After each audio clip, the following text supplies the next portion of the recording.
fucking embassy. And then Bingo, that's the guy. and then when you go in there and say, here, challenge me, or come up on stage and challenge me, what do? They run and create a room, and then they have these whole socialites. Oh, like I know best, dude. You played a guitar your entire life and were a welfare cuck. That is the extent of what your contribution is. Like, don't spare me with your fucking intellectual knowledge on how the U.S. government and geopolitics and how cultural wars are significant to you. Like, peace, love, dope. You should have stayed in the 60s. Well, that, if I may very quickly, that room that both of you are referring to is admittedly an echo chamber. They don't want to hear opposing opinions. And even if you're in the audience listening, my understanding is if they know you to be, it could be very respectful, very well-versed, very expressive, but it's the opposing opinion, they will kick your ass out of there. That's why I miss Greg Sotelo. I honestly do. Having met the guy, I miss his dog walk rooms. I could argue with him till he would get mad as hell. But you know what? The man would sit down and have a beer with me. Greg? Yeah, Greg. Yeah, I've met him. And I had coffee with him. I totally agree with you.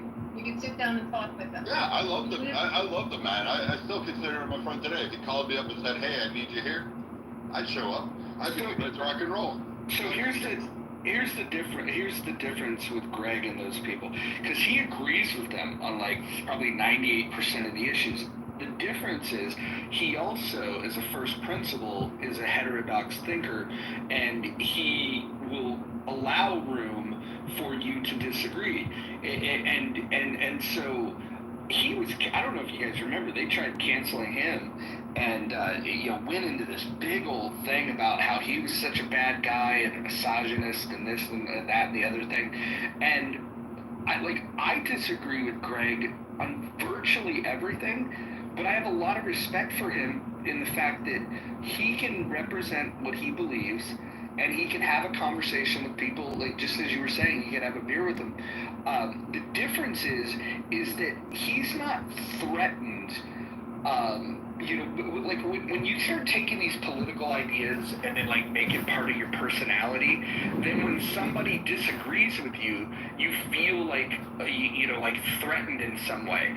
And I think that the intelligent people, and Greg is one of them, are able to have those conversations without feeling threatened because he genuinely believes he's right. He genuinely believes that his ideas are best, and so he's willing to listen to yours, and he'll try to convince you where you're wrong, and have those conversations.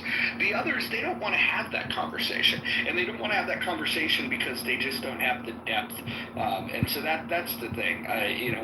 When they try to dismiss you like that, they just don't have depth. Well, it's similar to there's a couple other rooms that are run, like the one that has Alzheimer's thinking forum.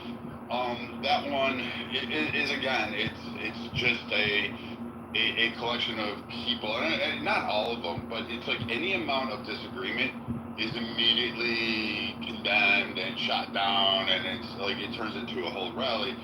And like Greg, you're right. He would allow an argument, but he would believe he's right. But I also have watched Greg concede that he's been wrong, which is really great. I've been wrong many times, but Greg has also conceded on that front, and it was respectable. And again, I can admire somebody. You can come from a different lens. Like, we're good. We can still have a beer, and still watch the kids play together and have a great time. But I don't know. Some of these other rooms, it's just I don't know where to go. Like, I gave up doing political rooms for a reason, Roger, because it was just, everything Trump bad.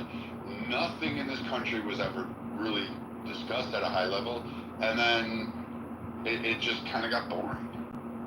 I mean, the irony with Greg is that when we met, we're like from kind of the same neighborhood, grew up very similarly. We have like a million people in common. But we're basically, it's not that we were so different from each other. These are very different viewpoints, but culturally very much similar, and there were no differences, but for our political differences. But